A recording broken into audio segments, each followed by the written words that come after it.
Hey guys, I am talking about some messy mistakes that I made and some lessons learned from the recent rebrand I did.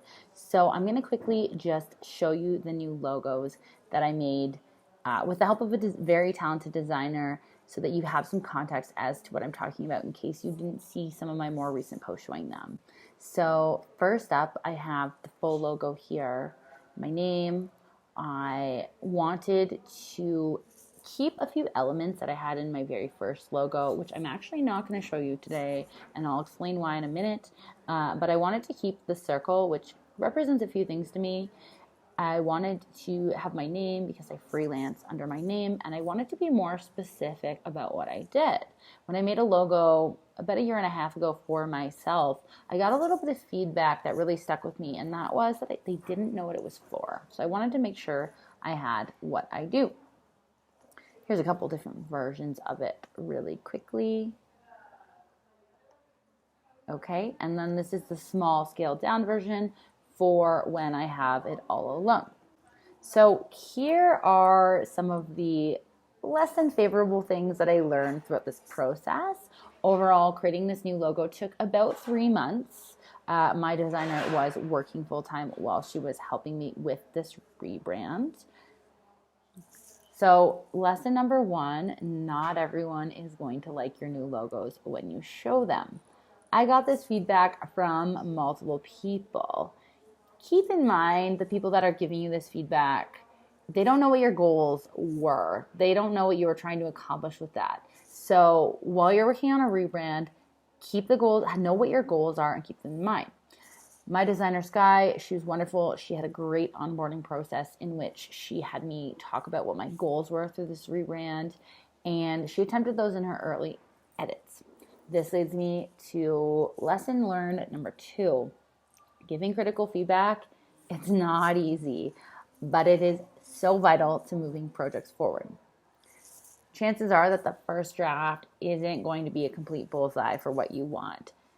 That's okay, and I'm going to say that's beyond normal.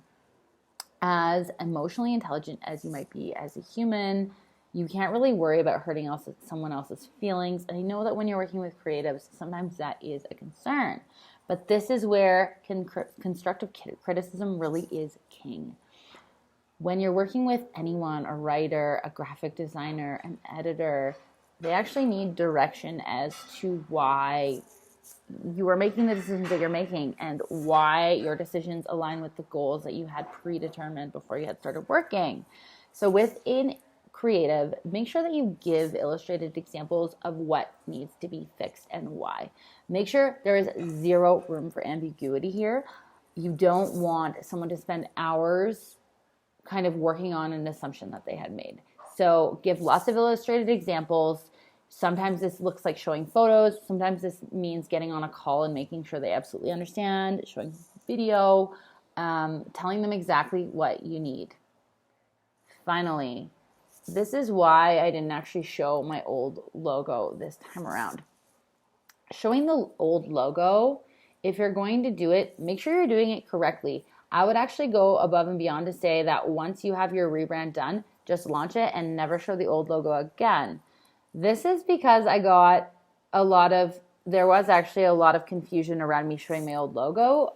Some of my audience thought that I was asking for which one they liked best, and a lot of them were like, oh, your old logo, or yeah, the old logo.